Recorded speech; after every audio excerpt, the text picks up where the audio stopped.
I think of as kind of like a book club.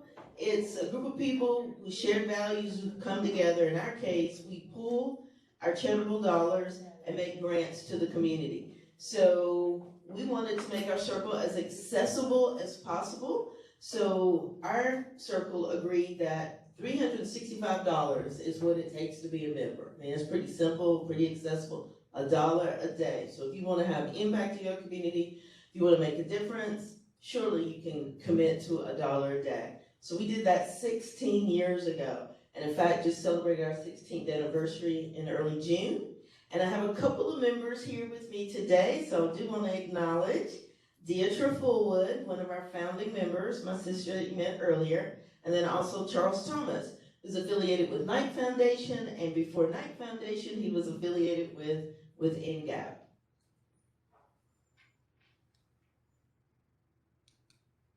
Okay, I'm better at this than I thought. All right, so yeah, this is 15, but for 16 years, NGAAP has been inspiring action through the power of Black philanthropy. Here's essentially what we do. With those pooled dollars, that $1 a day, $365 minimum, if folks can give more, they give more to that pot of money. We then come together and make grants. We invite nonprofits to apply. We research kind of the landscape of Black-led and Black-founded nonprofits in Charlotte and those that align with some of our interests and what we want to see more in Charlotte. We invite them to apply for grants. So each year we give about $20,000 across 2 to 3 nonprofits. We also have found that we can really impact even more organizations and more people in communities by bringing folks together and learning together. So we also convene and connect people across our community. And then the third thing that we do is we offer thought leadership, share ideas. We study what's happening in philanthropy nationally, globally, locally here in Charlotte, and then we share ideas, thoughts, and innovative ways to get people thinking and doing things differently to have even a greater impact. So over the 16 years, we've accomplished a few things remarkably. When we first started, a lot of people thought, 365, I mean, what can you do with 365? 20, 30, 40 Black people coming together, putting in 365. What, that's $7,200 or so, maybe 10. What can you really do? Well, I can speak to the tremendous power of the collective. When folks come together, it can, shift some things and have ripple effects that you wouldn't anticipate. So in those 16 years, we've been able to leverage over $1 million, in fact, nearly $1.5 million to our community. And that's through our work, inspiring other people to contribute and to be a part of their efforts. It's through our time, our talent, and treasure. It is that thought leadership that I mentioned earlier that we bring that inspires folks to invest in Black communities and Black organizations. In the process, we've earned a global reputation as a philanthropic collective. So we get calls from all over the world and get invited to be part of studies all over the world to learn more about Black giving circles and how folks can have an impact. There's also our book, Giving Back, that Mary spoke of earlier. It's gotten global attention, and we had an opportunity about 7 years ago to partner with Johnson C. Smith, and that partnership brought over $100,000 to Johnson C. Smith to re-envision the book as a touring museum exhibition that we call The Soul of Philanthropy. So it's been traveling around the world, around the country the last 7 years.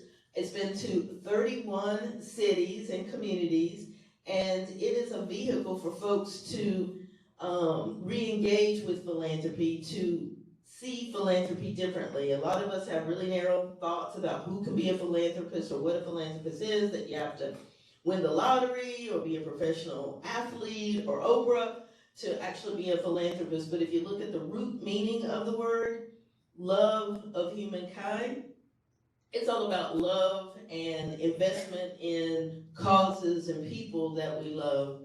not really about how many zeros are behind the dollar sign. So we embrace that definition. We reclaim the root meaning of philanthropy in our giving and the example that we try to set in our community. And the Soul of Philanthropy exhibit conveys that and provides opportunities for other Black people and people of all races to learn those lessons.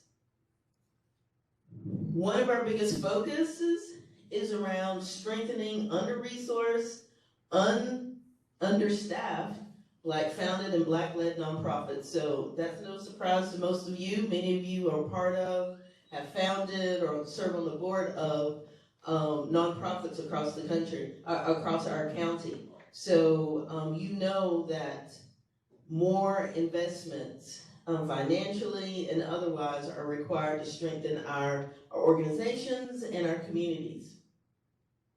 In fact, we have a whole initiative that we call the Bold Project that I'll talk a little bit more about later that focuses on just that.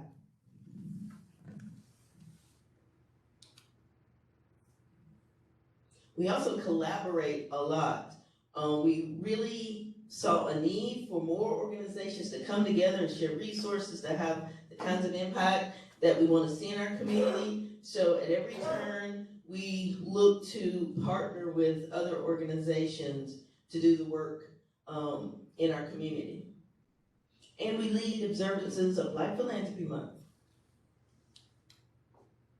So, speaking of which, as I mentioned, this is Black Philanthropy Month. Here in Charlotte, we refer to it with hashtag BPM. We change the year every year, so this year it's 2022 CLT. And this year, we are fortunate to have a broad range of partners, some new partners this year in rolling out Black Philanthropy Month. We're partnering with Share Charlotte, which some of you may be familiar with. We're also partnering with the Gantt Center.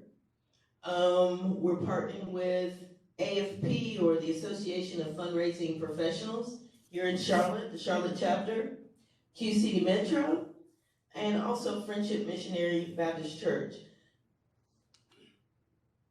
So I'm going to share some of the happenings, some of the events, some of the forums that NGAAP is hosting with these various partners this month. So if these topics are of interest to you, please make a note. You can check in with me later and get more details on how to register. So one is coming up just this week, in fact, Thursday. It's on engaging Black donors and cultivating an inclusive donor base. So this is relevant to a lot of the nonprofit community, Black-founded organizations, as well as predominantly white-led organizations. And we have two amazing speakers. One, Anna Barber, was part of the dynamic team that helped raise over $400 million to open the Smithsonian in DC, the African American Smithsonian. And Brandon Neal is also out of DC. He was one of the lead fundraisers with Obama's campaign back in 2008. And both of them will share some of the insights they learned, some of the misconceptions and stereotypes about Black givers that they had to overcome and convince other folks that we do give, and this is how you engage us. And this is how you retain us as donors. Thursday, August the 11th, this is an invitation-only event, but if some of you are interested, let us know. Back in 2020, we launched an initiative that worked to break down barriers and provide greater access for Black-led, Black-founded nonprofits to local funders. So for years, we heard from Black nonprofit leaders that they didn't have access to many of the funders, that there was this scarcity mindset about only a few folks gave or foundations would give to them, or that they even had access to. And then on the other hand, particularly in 2020, we heard from funders who said, we don't know any Black-led, Black-founded nonprofits in our community, or can only name one or two or three. And so we wanted to dispel the scarcity mindset, the they're not out there mindset, by bringing folks together. So we host our Funder Nonprofit Networking Forum.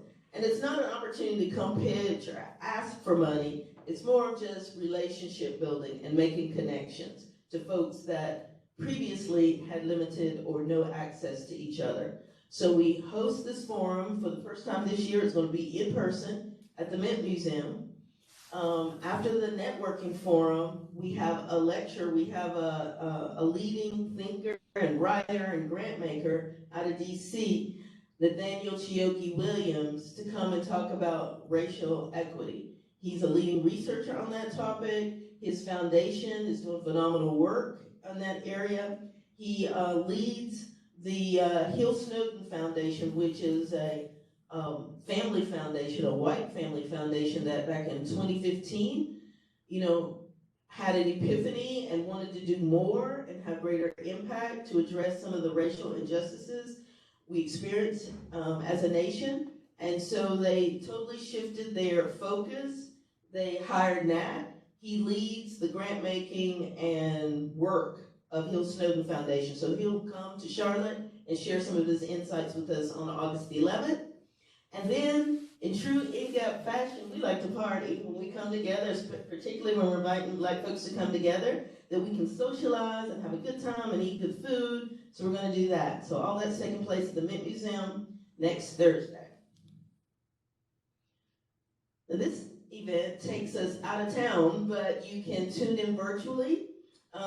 This is a forum on racial equity as well and Black philanthropy. It's taking place at Martha's Vineyard. We have a lot of Charlotte representation on this panel discussion, in part because I was part of the planning committee, so I reached out to folks I knew and had relationships with.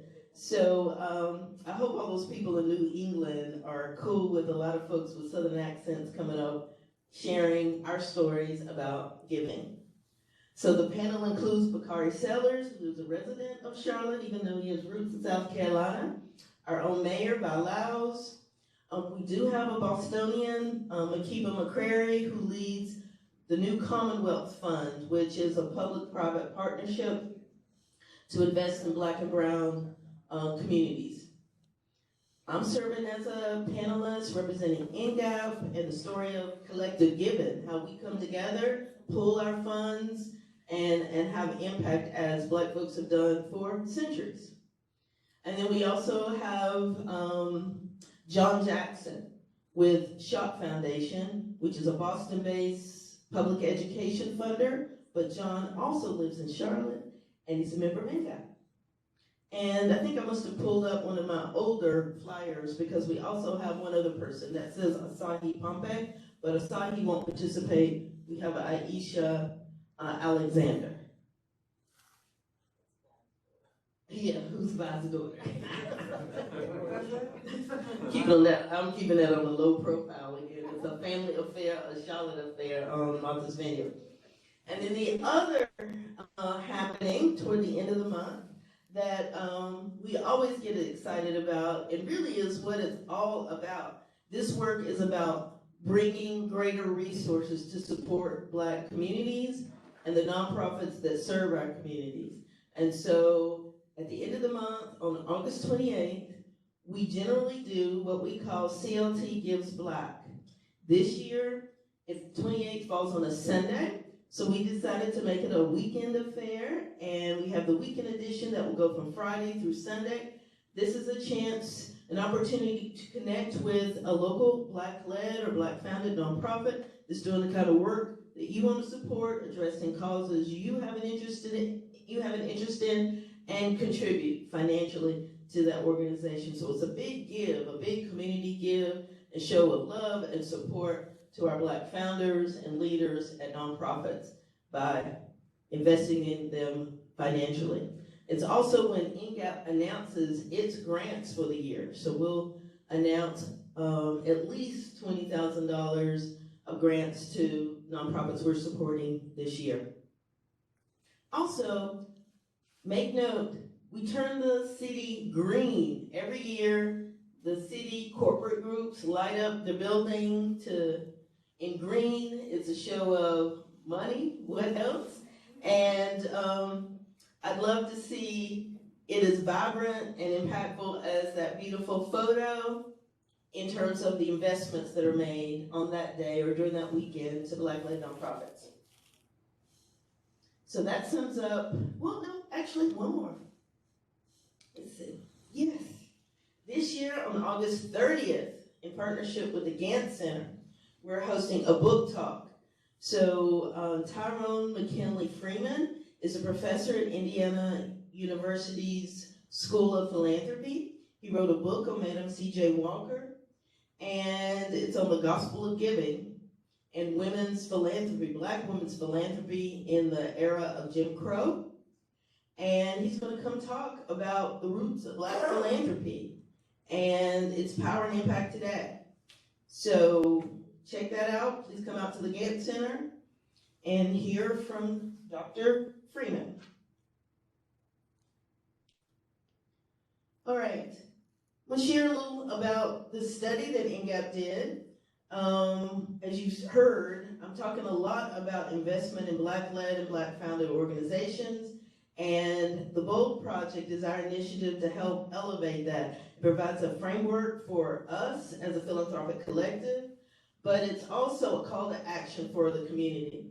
So BOLD is an acronym for Black Organizations Leading Differently. So we're of the belief that to really have an impact in the community and really to have more equitable funding, that we have to show up differently as much as funders have to show up differently. We have to have, as a community, as nonprofit leaders, we have to have new expectations. We have to have a vision of what equitable practices look like. And so when we have opportunities, we can assert that and advocate it for the benefit of our greater community. So many nonprofits are accustomed to speaking on behalf of their organization, looking for funds for their organization in a very singular kind of way. But we're really advocating that as a network, as a collective of Black nonprofit leaders and people concerned about our community, that we have to come together collectively to have the power to influence how funders treat us, to make sure we get a fair share of the philanthropic dollars. We're not asking for anything that's unfair, but just for the system, for the body of funders to be fair. And we'll talk a little bit about that. And so to get started in our work on the BOLD Project, we wanted to know more about the ecosystem of Black-led, Black-founded nonprofits. Because again, we hadn't found any local research that really focused explicitly on our nonprofit community. We've seen studies on Black businesses, on other facets of the community, but we wanted to know about the nonprofit realm, so we sought to learn more. And we hired a Black research firm, Frontline Solutions, to walk with us in that learning process. So this is NGAAP. This is some of our membership gathering and celebration of our 15th anniversary. Look at BOLD, and with our vision for what we wanted to see coming ahead. Really what we're aiming to do with the BOLD Project is to pave a new path in philanthropy, to break down barriers, and to elevate Black leadership. That is the voices and vision of Black leaders for what's possible in Charlotte. So I'll let this little summary speak for itself. And also it's really important to define what we mean when we say Black benefiting, Black-led, Black-founded. We found that, folks kind of use a lot of terms and jargon loosely. Terms like racial justice or racial equity kind of, slap it on anything they're doing that involves some Black people, but they might not actually be well defined or grounded in best thinking, best practices in the field. So we wanted to be very explicit about what we mean when we use these terms. So with Black benefiting, we're looking at organizations where more than half of the people that they serve and communities that they serve are made up of people who identify as African American or Black.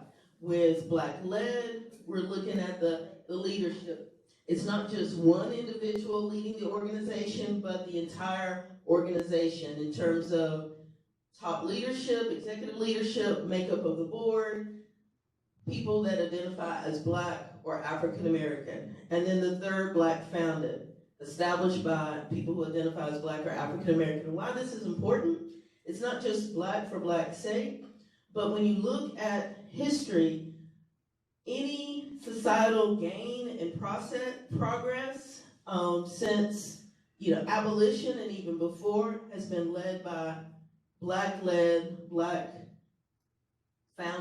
organizations.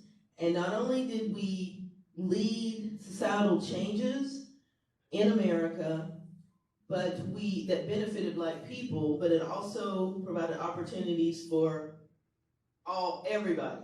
So other marginalized people, other communities of color, and just Americans in general. So again, when you look at the slavery era, with abolition, Reconstruction, Jim Crow, Civil Rights era, and today, you'll see Black-led organizations at the forefront driving these changes and policies and opportunities. Again, we don't do it alone, but we're there at the table helping to lead and drive the agenda.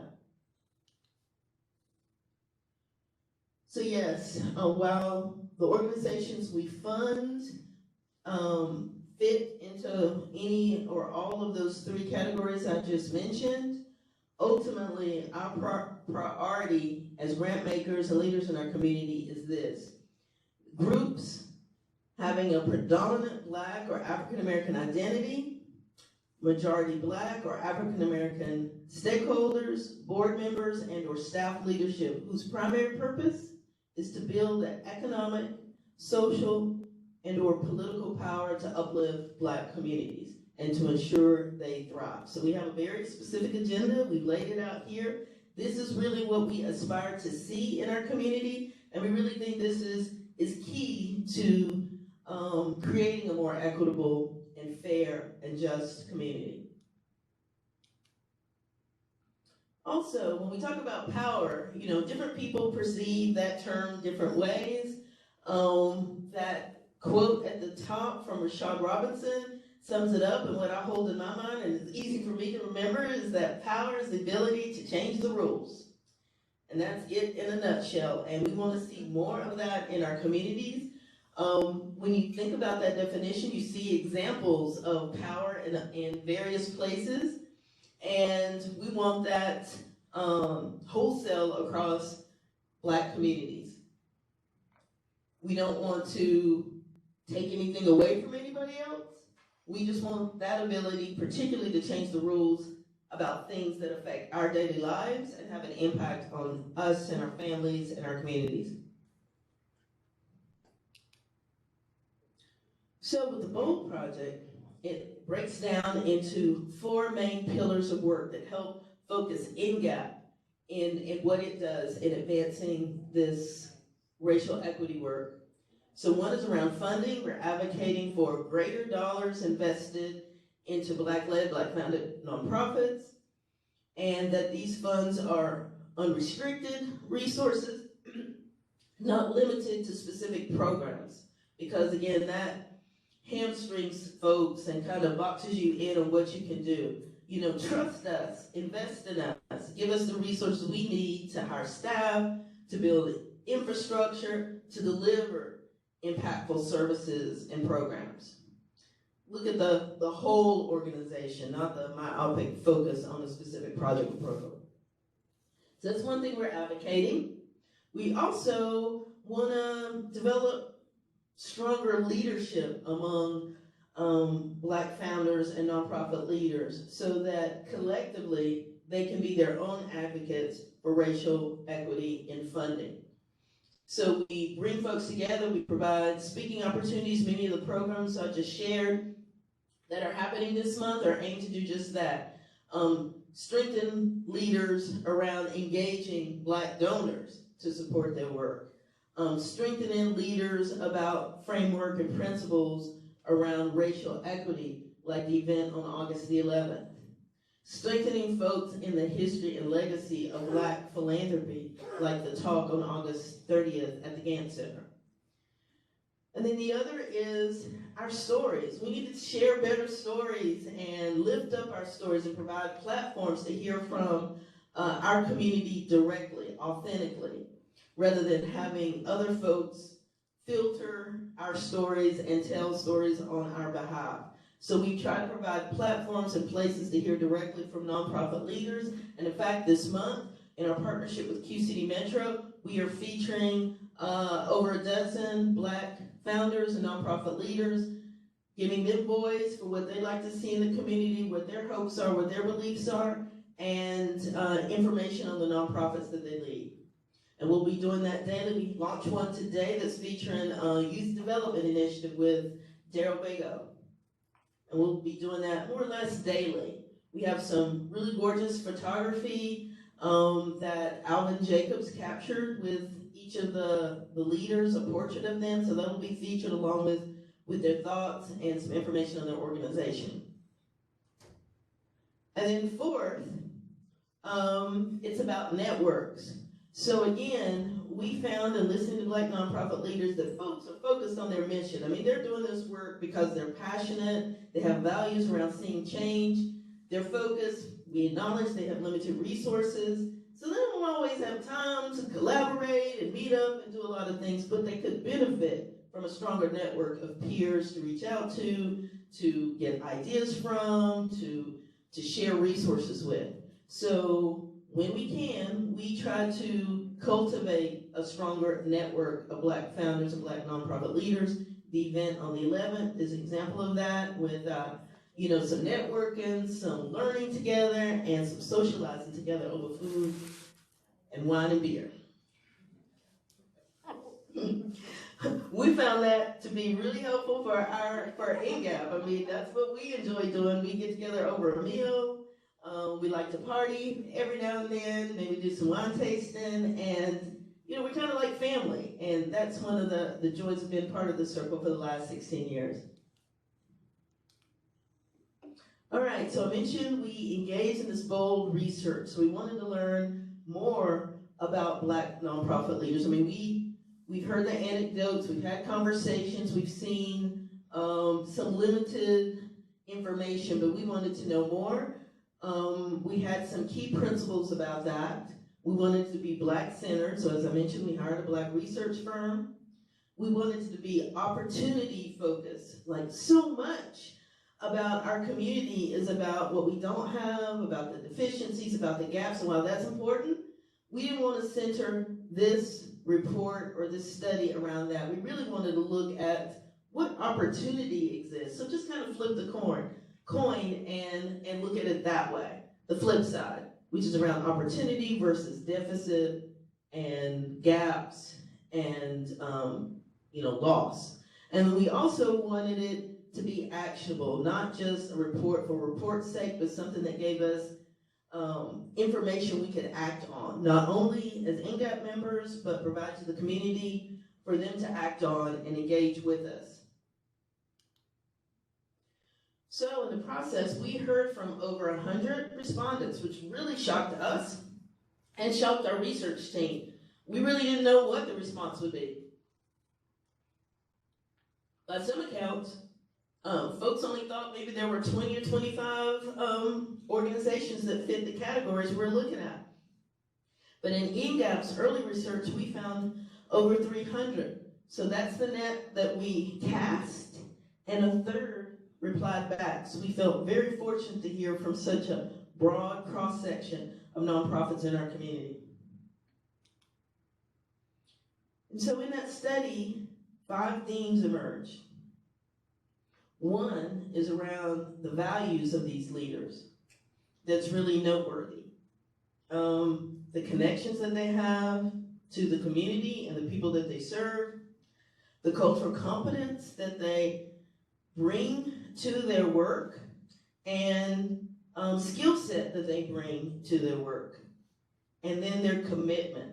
I mean, there's no secret to this audience, I'm sure, that folks are committed. If you're working roughly 40 hours plus with little to no pay, mentoring kids, serving food, providing shelter, it's because you are committed to that work and because you love and care the people you serve. One of the other things was around, in general, the ecosystem of Black nonprofits is pretty healthy. I mean, it's pretty broad, it's diverse. We've got newcomers and young folks starting nonprofits. We've got seasoned native charlatans leading and nonprofits in our community and everything in between. It's men, it's women, it's, again, all spectrums of the Black community that are involved in this work, serving issues and people on a variety of topics, from the environment to education to health, the arts, housing, food, you name it. There's an organization addressing that need somewhere in our community. We also recognize there's a huge opportunity to invest in and accelerate equity with these organizations that are underfunded and understaffed. So if you're interested in seeing an impact there, the opportunity is rich among these nonprofits.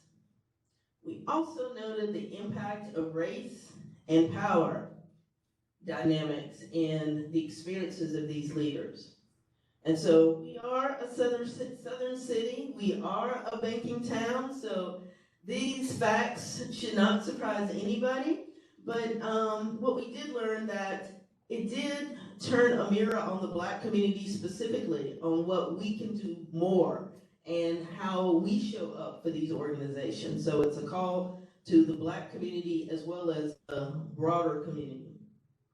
And then the fifth theme was about the breadth of diversity among the leaders of these nonprofits has not been fully acknowledged or engaged. So there's another opportunity there, that there's a cross-section of people, this intersectionality that has yet to be tapped. So as a community, we kind of have our go-to folks, and if you aren't connected, so to speak, then your voice isn't part of the work and the movement. So there's a huge opportunity there.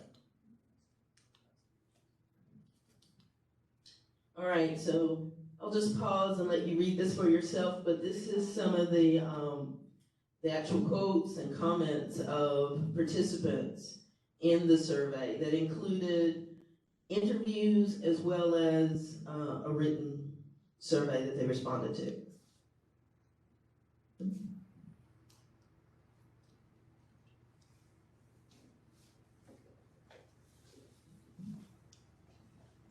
I'm sure these quotes aren't particularly surprising. You may have found yourself saying some of these same things yourselves over the years.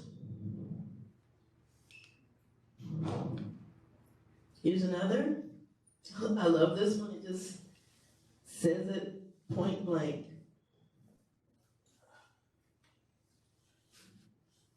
And this really speaks to what we heard time and time again, that many nonprofit leaders, when they apply for grants and funding, they don't feel that they can be explicit about the work that they're doing with Black youth or Black families and Black people, that they have to tamp that down, and they can't be explicit, they can't show up in their fullness as Black people.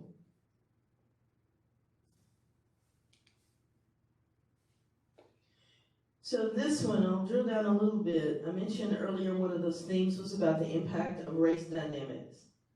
So what we heard is about respectability, politics being at play. That in general, there's a reluctance of Black leaders to challenge white power structures. So folks go along to get along and don't really feel safe to speak up or to push back on things that are blatantly discriminatory and unfair. That there's a perception that Black leaders have to downplay their specific investment in Black empowerment in their grant proposals. A feeling that Black-led, Black-benefiting nonprofits must compete to be one of a few token organizations that are frequently chosen to receive the most funding from white donors. That feeds into that scarcity mindset and that sense of competition, that you can't collaborate, you can't partner, because, I'm trying to get the same penny that you're trying to get. And then lastly, the feeling that those disconnected from historically well-connected Black social circles, that if you're one of these people in our community, that it's nearly impossible to gain the social capital necessary for organizational success. So being in one of these historically well-connected forums here in Charlotte for Black people, again, many people feel like these spaces and other comparable spaces around town that they don't have access to, those resources and those circles. So, as part of the vision of what we heard from these leaders, what they'd like to see to move forward, or what they believe is required to move forward, breaks down pretty clearly at least four initial steps, movements that we all can take. This is the actionable part. One is amplify Black voices. Two, shift the power, meaning give us access and opportunity to set the rules, change the rules, set the agenda. 3, strengthen Black philanthropic infrastructure. And 4, increase the quality and quantity of funding.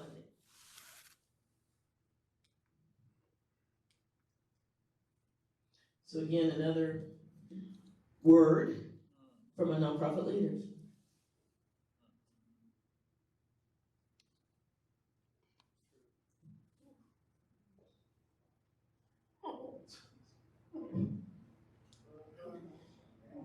And more.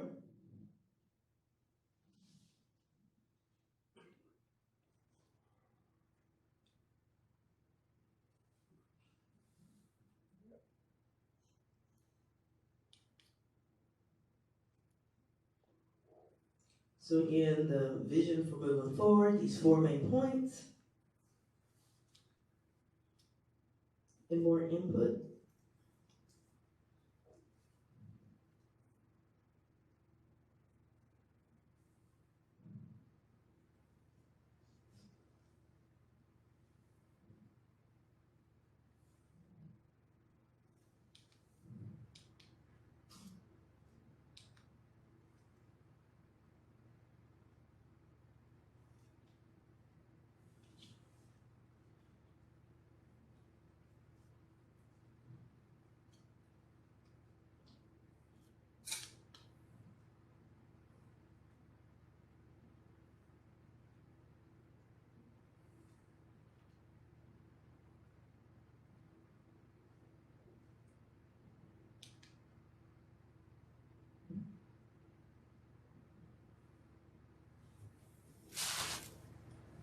Yep, that's so true. This one, it speaks to what I spoke of earlier about the history, what we've seen when you look back, that again, when you make it better for folks on the margins, then it opens up opportunities for everybody.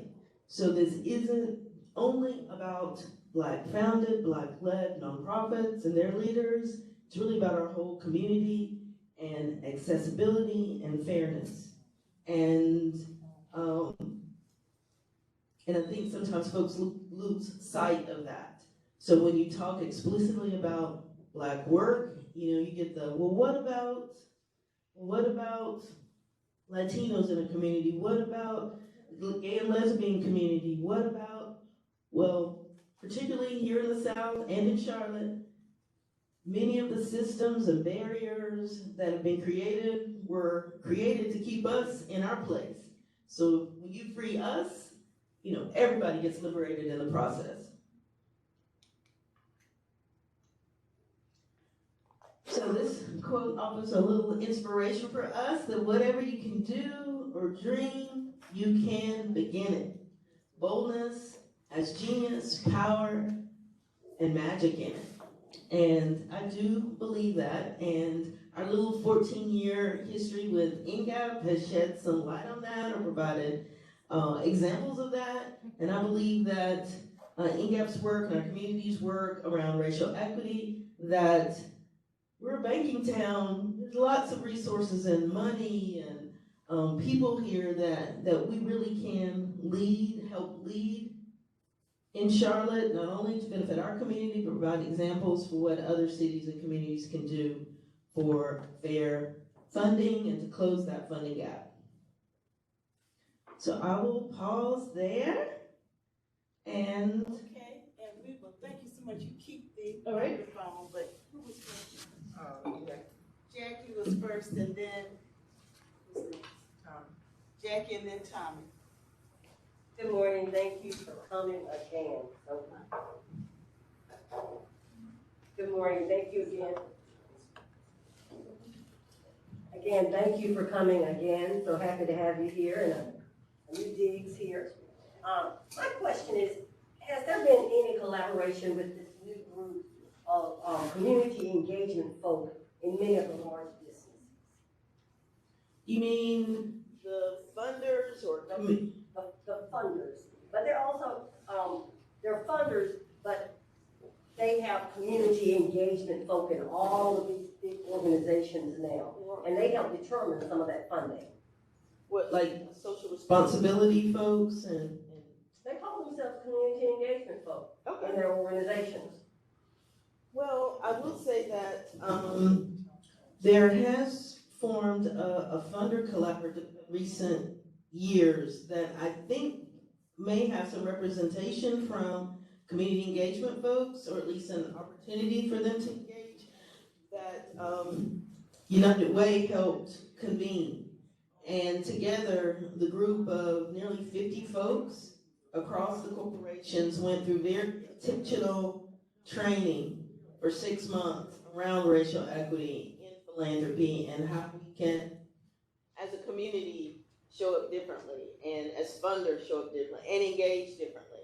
And you may have had conversations of being part of work around trust-based philanthropy, but that's a current principle nationally in philanthropy, and there is a movement here in Charlotte to have funders engage in trust-based philanthropy. We're really aims at accelerating racial equity by breaking down those barriers and really trusting the folks you're investing these resources with, because, you know, all the forms, all the hoops, all the questions are really about, should we trust you? Is this a risk we can take? And we want people to look at risk differently and really embrace it, and really what's at risk if you don't invest in some of these organizations that may not have all the paperwork or all the documentation that historically funders expect or require, that really when you look at it, it's redundant or it's not even necessary. Thanks. My question is, do your organization, one of the richest sources in the Black community is the church. So do your organization approach the church for funding? You know, they're sitting back there and paying $30,000, $40,000 for a stained glass window. And do they fund or help your organization at all? Do they give you money? Yeah, we have not engaged churches in that way or even requested money, but we do have an opportunity this year that we're really excited about. As I mentioned, the August 28th, which, when you get a chance, look at the background on the significance of August 28th in Black history and Black culture. A lot of things have happened over decades and centuries that fall on that date. So it wasn't just chosen randomly.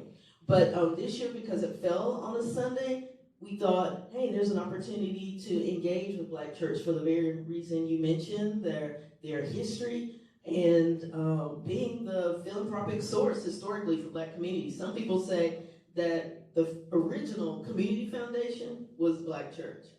So really to engage with Black clergy. So you saw that Friendship Mission Baptist Church is one of our partners this year, and they're working with us to help convene Black clergy to have their presence at these events I've just mentioned all month. And then we're working toward a convening with Black clergy and NGAAP members who want to learn more and begin a relationship to see what collectively we can do, because many of those churches also have their own nonprofit organizations that they're seeking resources for to help feed people, house people, bond people out, whatever, our communities need. So the opportunity exists and we're tapping into it. Good morning. I don't know if you've ever been to church and it feels like a pastor pulled his sermon from a transcript of your life, but this was to me. It was great.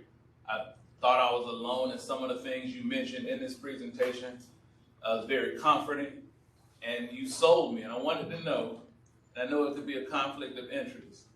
Could you be a giving member, but also a recipient? That does happen. We have some measures in place to keep it fair. So again, as I mentioned, one of our first years, we helped seed a nonprofit that a member was a part of. She's not part of the nomination process or the evaluation process, so the possibility exists, but the system isn't game to pool the funds to fund our own members' programs. So our membership at NGAAP, I often say when we say new generation of African American philanthropists, new generation speaks to the movement and spirit of not a particular age group or generation. We have members from 27 to 72, so a pretty broad spectrum of folks. And we have funders, so a lot of people who are philanthropic professionals or foundation professionals are members, founders of nonprofits are members, and then everybody else, educators, healthcare folks, bankers, the whole spectrum. So when you want to join the circle? Is that what you All right. We got our membership co-lead here. She'll connect with you. Good morning. I've noticed a lot of energy from younger folks who are millennials are very different in terms of how they're approaching their passions. Are you seeing a difference in their approach to philanthropy and the environment changing somewhat? A little bit in our circle, but more so out in the nonprofit realm. So seeing some of the new nonprofits that are sprouting based on those passions that people feel compelled and want to, have their own domain and approach and engage young people in new ways based on their experiences and their hopes. So I've definitely seen it there, young Black founders of nonprofits. I'm gonna change gears just a tiny bit when you talked about the community is underwater, the community that up in your... Oh yeah, Fontainebleau, yeah. Okay. I just recently learned, and when I was up at Lake Norman, that Lake Norman is on top of a Black community. Yes. Because the water was released from the Catawba River, and so under Lake Norman, when we go out, when they go out there and jet skiing and all of that there are Black houses under there and Black homes, and I just found that out recently, and I thought that was very interesting. Yeah, it's not an uncommon story. What happened in Fontainebleau with Lake James, Lake Norman, and then all around the Appalachia that many communities, Black farming communities, also white farming communities, mixed race communities that were flooded or somehow disrupted by the creation of these lakes. Okay, and also Price of progress. Also, I am a resident of the west side of Charlotte, and when it comes to getting funding for projects, it's very difficult. It seems as though, at least on the Vegas Fort Corridor, that the organizations on there cannot receive money, or they don't get what, it seems like all the money goes to one organization and not the others. And I know that maybe Charles can address this because he's with the Knight Foundation, but it just seems like an exercise in fertility for them. And I don't know all the ins and outs, okay? But I just know that when you talked about organizations receiving money they're doing great work, but it's hard for them to get funding because maybe they don't have all of those little details and things that they ask for.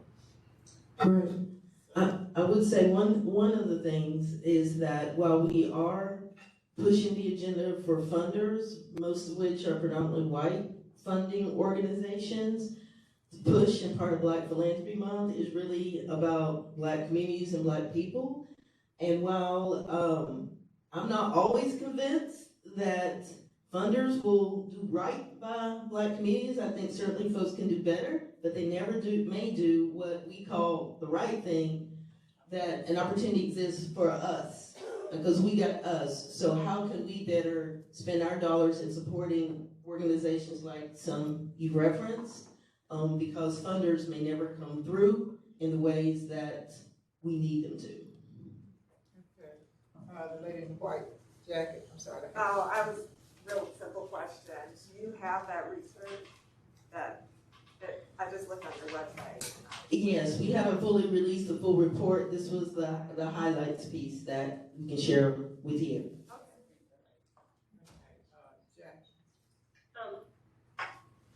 This is a little off of the your presentation today, but you did a special on public television.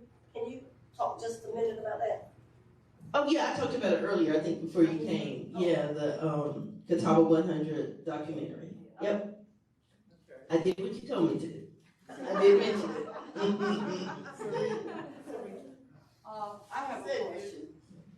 An organization, how are they monitored to make sure that they do what they say they're going to do? Right, that varies from funder to funder.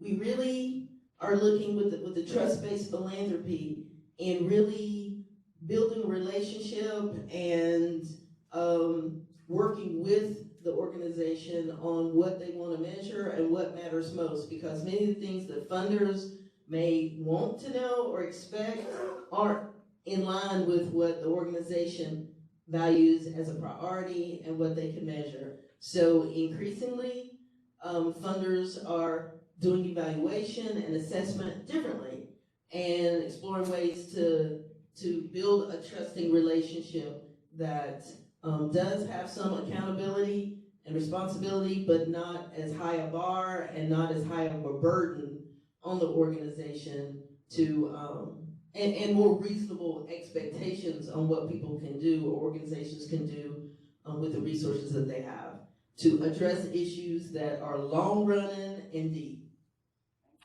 Okay, I have a question. I think that when you presented before or in your book, you share with us some of the individuals, particularly some Black females, that have made donations and didn't want a lot of people to know philanthropists in our community. Can you share some of those names with this audience, as well as, I'd just like to know, I know the NICE Foundation has been around for a long time, and I know Charles is with us this morning. If you could just share with us maybe 2 or 3, and the amounts that were donated to some of the communities in the Black community, or Bakersfield Road in particular, that received money from the NICE Foundation. If that's not asking too much of you, and if you can answer for him, that's fine too. I can't answer for here, but Charles, you want to share some of your grants, awards? What are some recent grants from Knight Foundation Yes. in the West End? Yes. Sure. So let's see. Let me just get my brain into Knight Foundation mode, not NGAAP mode. We've made grants to support the 5 Points Plaza, which is the park at across the street from Johnson C. Smith University. We've made grants to support Jet's Pizza, Rita's Ice Cream opening up. We made grants to organizations, to Vibe Called Fresh, Winston's organization. We've also had grants to Historic West End Neighborhood Association, HOENA, Historic West End Partners. We've made grants to the city to support, there's going to be a new public space at Allegra Westbrook's library where they're going to turn that into like a little mini park. And then there's also a couple of other little parklets that along the corridor. And then we have one grant that I look forward to really announcing, but it's still in process, it'll be finalized. But there's organization called LISC, Local Initiative Support Corporation, which does affordable housing and also supports community development in building the capacity of organizations in the West End. That also supports the work for the struggle, which works with elders in the community and has the Elder Initiative, which is helping to feed elders as well as to track those that are close to being displaced. So those are a few of the grants that we made. We made a grant to the Council of Elders, with the idea of supporting a future in Daba, and Johnson C. Smith University. And that's not all of them, but those are a few. And I'm happy to share your whole list if you want. Thanks, Charles, wearing your night hat and NGAAP hat simultaneously. Also, I'll share that NGAAP, in the last 2 years, we awarded grant to Westside Community Land Trust, to the Mel's Place, to, this always gets me in trouble when I start trying to remember them all. I'm thinking the Academy, Stars Academy, provides mentorship and tutoring. City Startup Lab. Yep, City Startup Lab, and seems like there's one more that I'm failing to remember. Oh, I know, a new startup called the Black Social Capital Initiative, which Harold Rice founded to help build the pipeline of Black nonprofit executives and CEOs. So folks who currently work at nonprofits in other roles, but aspire to lead them. This is a year-long program to build their capacity and strengthen their skill set. Weston. Do you have suggestions on strategy for those who desire to give? You're Black, resources are finite. However, there are a lot of organizations who need support. Even, with me personally, my alma mater, church, you're stretched thin. Mm-hmm, So do you have any suggestions on ways to kind of facilitate all of the things you care about? Yeah, I have to apply these strategies myself. I get a focus really on what I want to see in the world or what I'm passionate about and what I want to invest resources and time and talent in, and then make a commitment to that. You get asked all along the course of a year, and so I recommend people start out the year and maybe use Black Philanthropy Month as your starting date, but map out your philanthropic plan, just like the big funders and big philanthropists do, and decide, X amount for those asks that occur that friends and family reach out to because they're leading a campaign or part of an organization, but then a larger portion of your charitable dollars or philanthropic dollars that you want to address a specific cause, whether that's housing or literacy or whatever your passion is based on your own philanthropic story, your own story of generosity and experiences with it that you commit to. And then that just helps clear the noise and stress of having asked from all over and being stretched too thin. You know what you're giving to. So, that's my strategy. Okay, Tommy. Yeah, I don't mean it harm, but why do we always concentrate on non-profits? And we live in the biggest capitalist society that ever existed on the face of the earth. And yet still we always walk around talking about non-profits. Is this deliberate or what? I can't speak to how other folks do, but this is the opportunity that, and the focus of NGAAP and our work is around nonprofit organizations, because oftentimes nonprofits are the backbone of our communities, and because we do live in a capitalistic society that leaves a lot of gaps, that there is an invested interest in making some of the investments to help communities the way nonprofits can, because they're mission driven. So yeah, in a perfect world, nonprofits would not be necessary. It's kind of like that Martin Luther King quote that says, yes, philanthropists should be commended, but in the context of recognizing the social injustices that exist that make it philanthropy even necessary. So I kind of butchered this quote, but I hope you get the gist of it. So because we live in this capitalistic society, makes the role of nonprofits all the more important, particularly for Black folks and marginalized people in our communities and country. Oh, and I will, to your initial request, I will just call out a few of the names of the people I had the pleasure of interviewing, and that Charles took really poignant photography of and portraits that created the book Giving Back, and they were part of the Soul of Philanthropy exhibition. So one, Ms. Carlenia Ivory shared her story, or actually Harvey Gantt shared a story about Carlenia, because he wanted to lift up her work, her unsung work with youth and children for decades. And as was mentioned, the whole book was because I saw that gap between, you know, what people call philanthropy, which is a high net worth giving, and just the everyday giving that happens in Black communities, that when you reclaim philanthropy as love of humankind, it's included. It is philanthropy, what we see and know and have experienced in our communities. And so to bridge that gap and remind us that, yeah, the power to change the world does not exist and rest solely among high net worth white people. It exists in our very community, and we have everyday givers that are making a change. And so the book is dedicated to those generations of Black philanthropists and givers.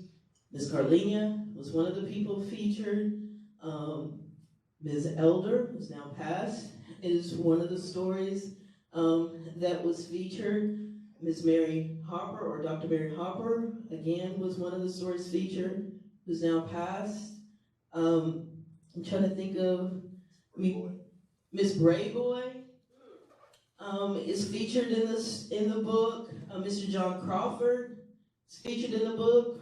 Reggie Singleton, one of our grant recipients, and, you know, I think nearly 3 decades of commitment to the Mel's Place, his story, and highlighting one of his mentees that was actually his inspiration, seeing how these young people give and do inspired him and his philanthropy. So the book features people across generations, across gender and socioeconomic status, to show how folks give. Our work is meant to remind folks that philanthropy is deeper than your pockets, and really rooted in love. And I'm really, really proud that the work Charles and I and NGAAP as a whole did with the book Giving Back, that took 5 years, and that the forum was kind to feature us 11 years ago when the book launched or was published. And while we've had great success, we get to travel and talk to folks around the world, and now we have our exhibit that's doing the same work, that none of that means anything if lifting up those stories and doing this work doesn't have an impact on Black people and Black communities in Charlotte. So it's kind of phenomenal. I mean, it's nice, but if it doesn't matter for the community I live in, if we can't leverage that knowledge, those resources, that learning to change Charlotte for the better, then, you know, I have a big question mark about its value. So with that, I will end. Thank you guys so much. Appreciate your questions, appreciate your time, appreciate you showing up.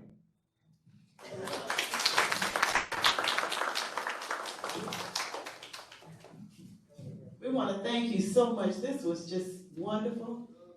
We learned so much, and that book is beautiful. I've seen it, and we just appreciate you explaining to us and our audience, we have a virtual audience too, about Black philanthropy.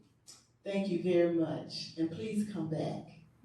Okay, at this time we'll take announcements. Okay, Winston, did you have one? Okay.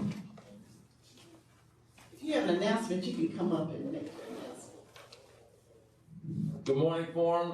Saturday, August 20th, one of those events Mr. Charles Thomas was talking about, we're going to have at West Complex, that is 1600 West Trade Street. It's called A Vibe Outside. That is an event that we leverage a great time, literally the greatest time you ever have in your life, to connect people largely from historically disenfranchised community to life-enhancing resources. So again, it's an outside block party, gonna be amazing. Some of the more popular food trucks will be on site, live music, all the good things you enjoy about hanging out. Again, that is Saturday, August 20th from 4:30 to 8:30.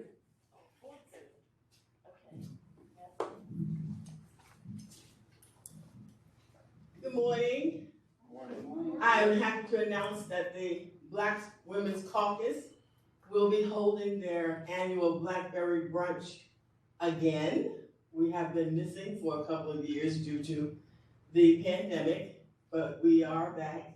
It will be Saturday, September 10th at 11 o'clock. It's a brunch. We're having our keynote speaker.